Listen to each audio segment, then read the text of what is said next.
Isang buong taong pinagplanuhan upang mapagtagumpayan ang pangarap na libutin ang kapuluan ng Luzon.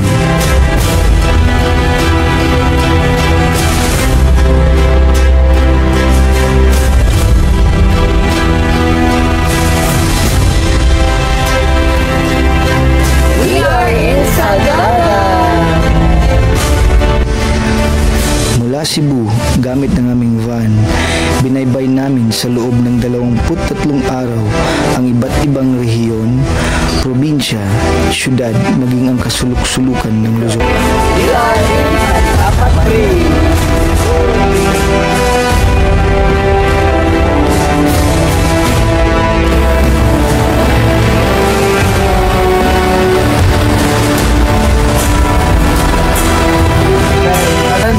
The old but gold Burnham Park.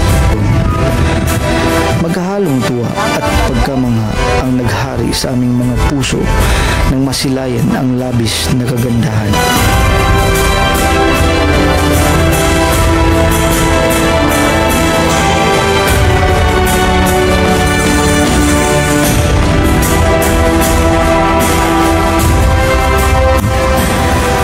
Hayaan niyo kaming ipamalas at dalhin kayo sa mga lugar na aming napuntahan at ibahagi ang iba't ibang kagawian na aming natutunan.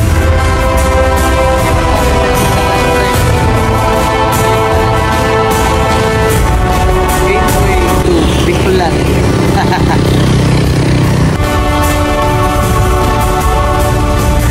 Tayo na sa aming Libot Luzon.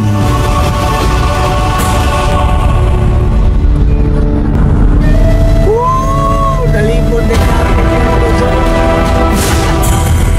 Pauwi na kami. Pauwi na ng Cebu. So, Luzon, thank you for your hospitality. Isa lang masasabi ko, Luzon, hindi mo ako binigo. Talagang ang ganda mo. Ganda mo talaga. Sigurado, babalik kami. Pero ngayon, uwi muna kami. Ang budget namin naubos na. Pero, woo! Yes! Talagang success. So, sa ulitin, Luzon.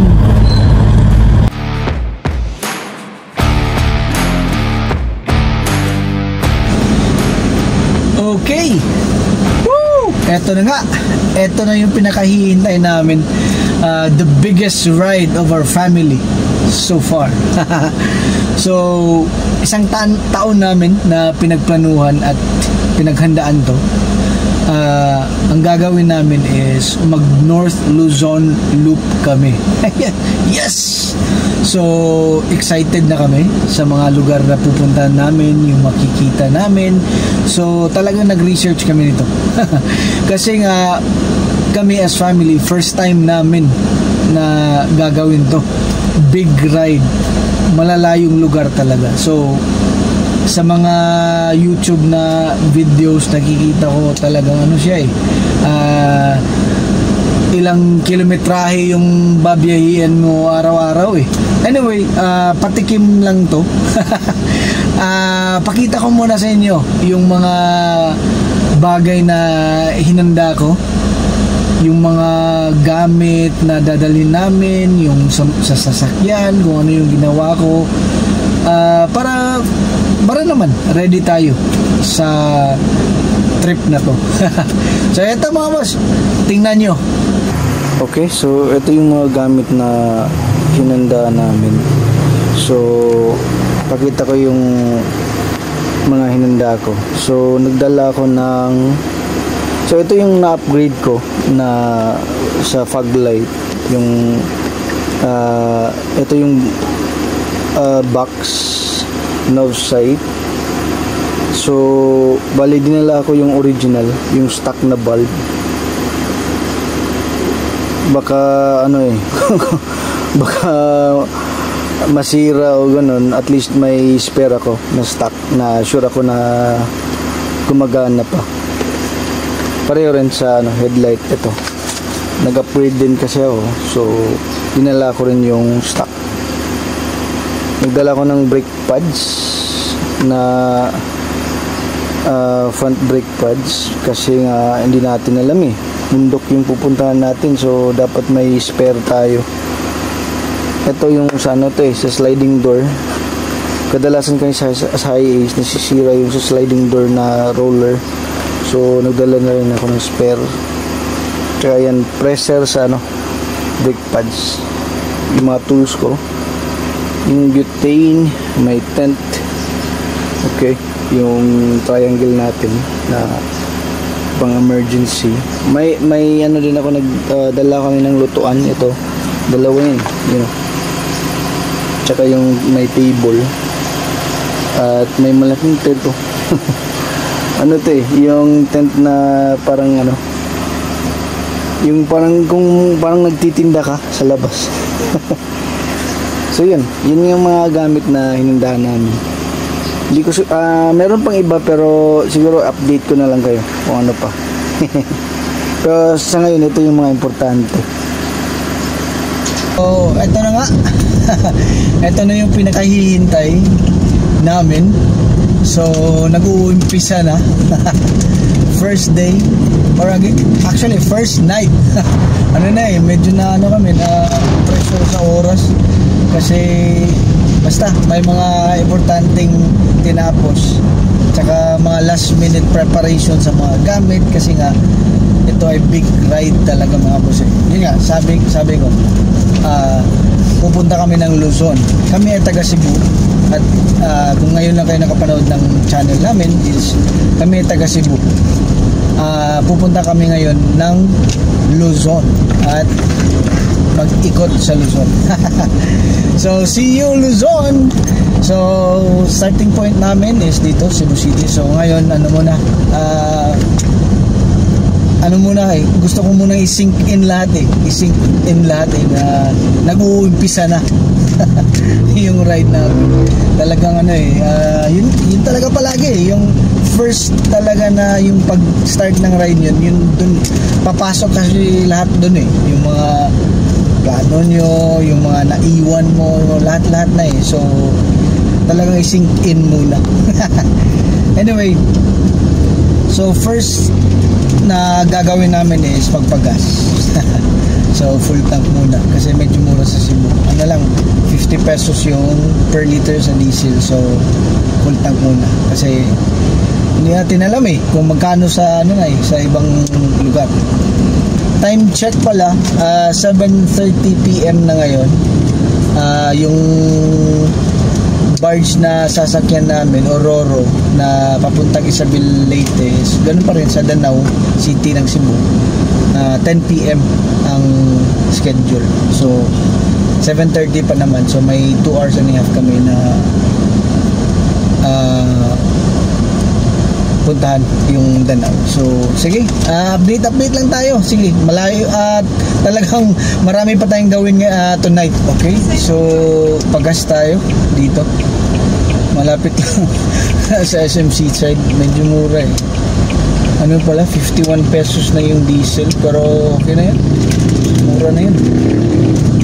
Dito tayo, Petron, parang Philippine Loop Petron yung first gas. Sige, pagas tayo muna. Wait lang.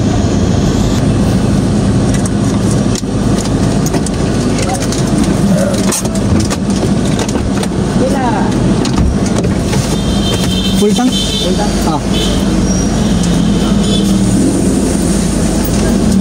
51 pesos yung litro.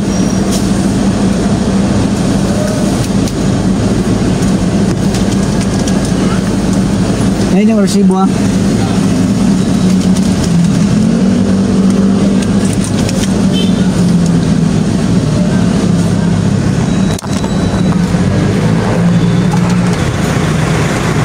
Kano kaya ang full tank dito ngayon? Ayun, 718. Pwedeng 800 lang. 800 sarado. Sarado na 800.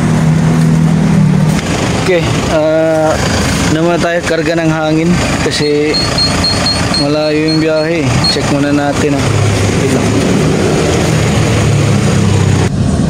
Nakasabay kami sa traffic rush hour.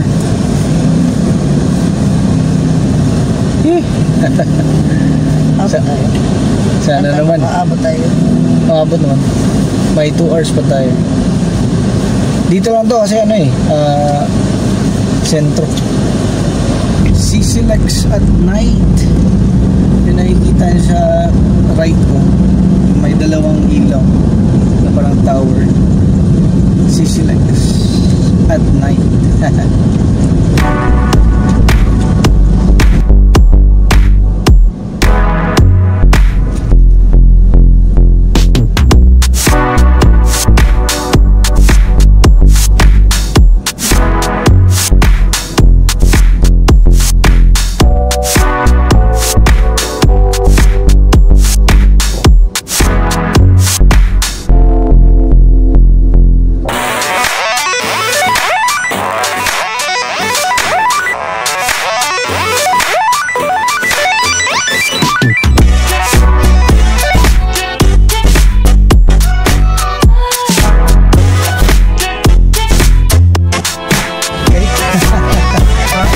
Ginutom eh. Gutom talaga eh. On the way pa rin kami pero gutom talaga eh. Kaya ito na. Nag-uumpisa na yung van life. Kain. Habang medyo traffic eh sinubukan ako ni Mrs. Parang Gutom talaga. nagtitik sa van, no? Pero yung mga anak ko tapos nang kumain dun sa likod.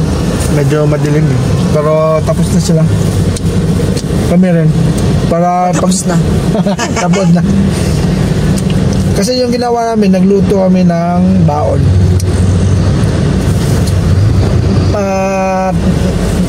Importante talaga mga boss eh. Dapat magbaon talaga yun ng mga pagkain. Kasi lalo na pag gabi yung biyahe, sarado yung mga tindahan eh. So talagang Makatipid din. at makatipid. Yun. Alam mo na, malinis. Malinis. Baka walang bukas eh. Your choice ang lulutuin mo, di ba? Yun na. Your choice. Tas ang sarap magluto. Siyempre, with subo pa. Sana all. Sige, sige, kain muna kami.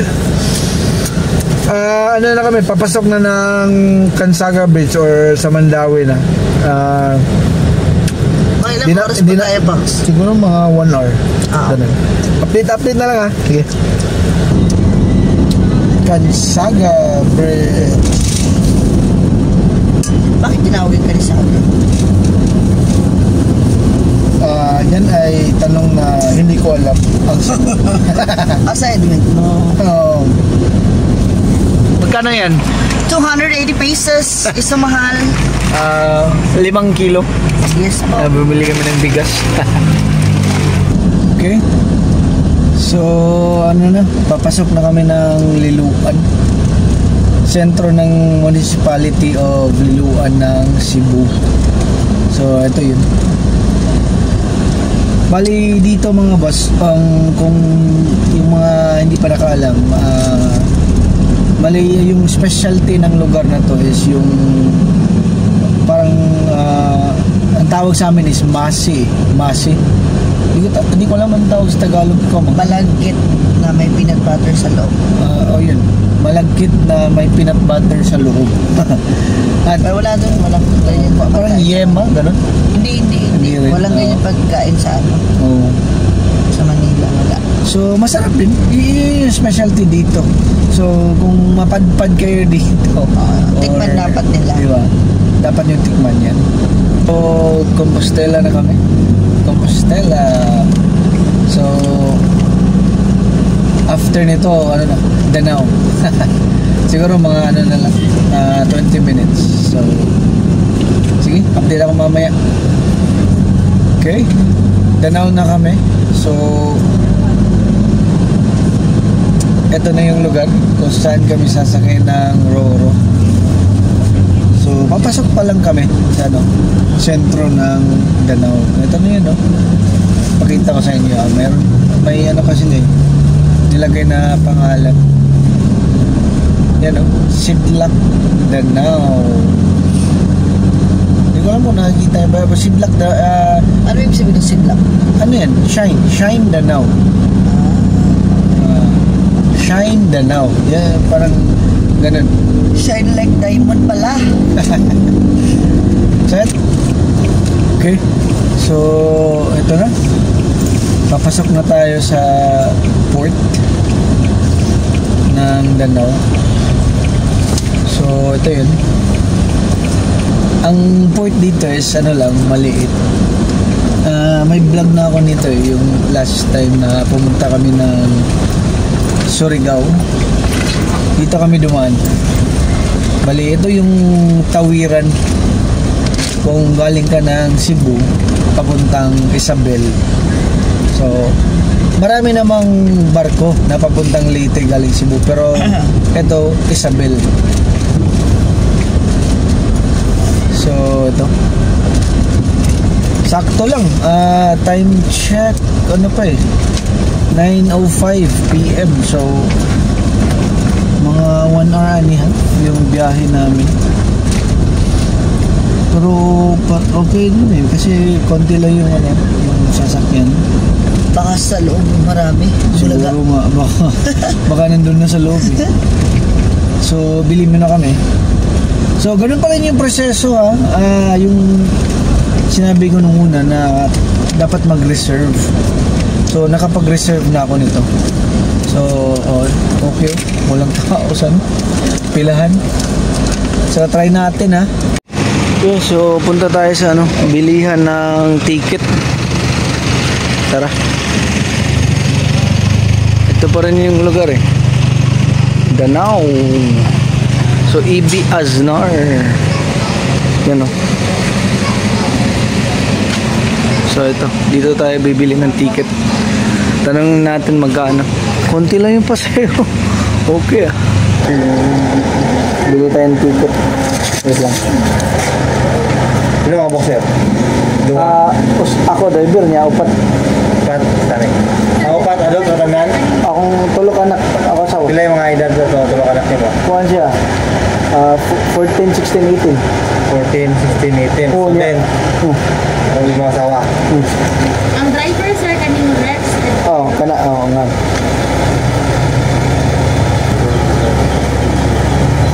Dami siya. Tama na. Pero yun.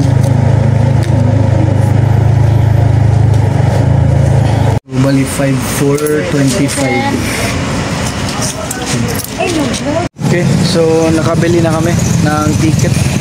Balik na ako sa sasakyan. Tapos na. Na kami. Pasakay na. Sige. Pasok na tayo, kompleto na yung natin resibo. Pagkita natin yung ticket.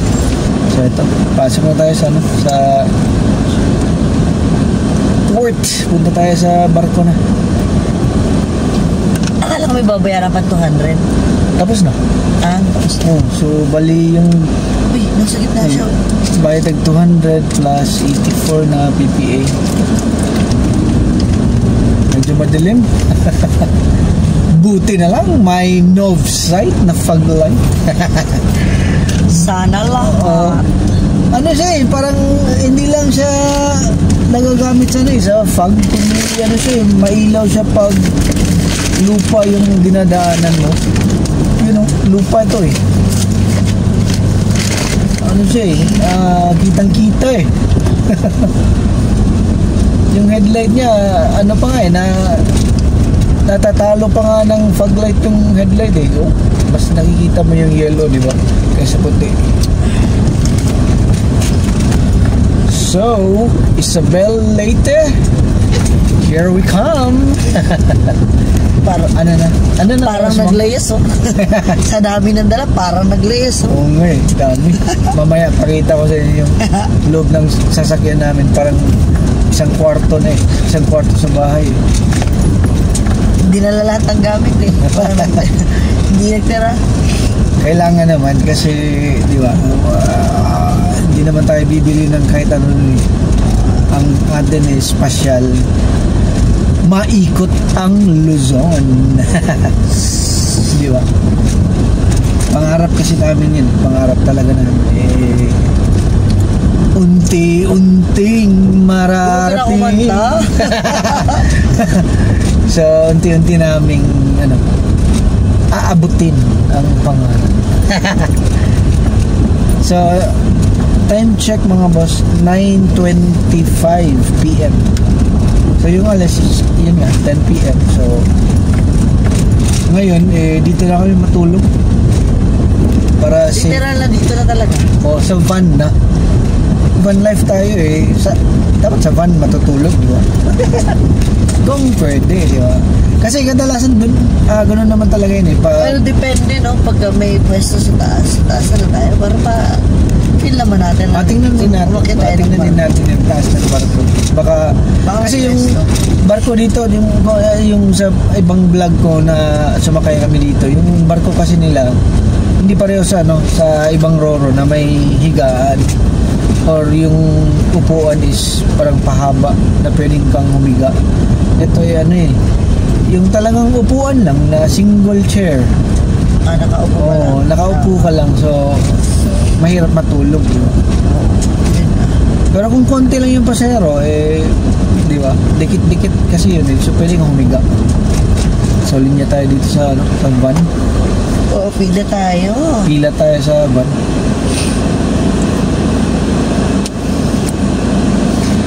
So hintayin, ito na. Hintay gaming na. Ito na yung mga hintay gaming ng Roro. Okay, so habang naghihintay kami sa pila, so pag-usapan natin ulit yung proseso at saka magkano yung bayad. So bali, so 5 kami. Magkano nabayaran mo lahat? Yung nabayaran is 5,499. 5,499. Sige lang, pero parang 5,499. So sa sasakyan is 3,400. Yung van namin is high ace. So 3,400 yung sasakyan. Sa tao, 450 yung adult. Tsaka yung student, yung anak ko 3 360 per student. So 3. Tapos may babayaran kang PPA, yung support na 84. Tsaka terminal fee, yung terminal fee medyo mataas, 420. So yun, 5,499. So ano to,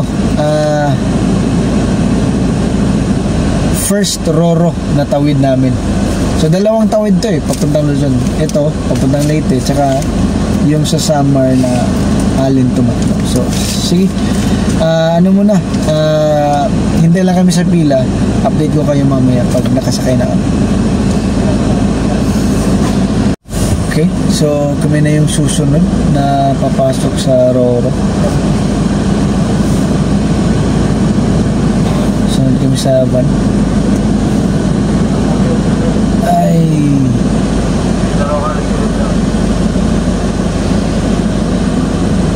Ito na, paatras tayo.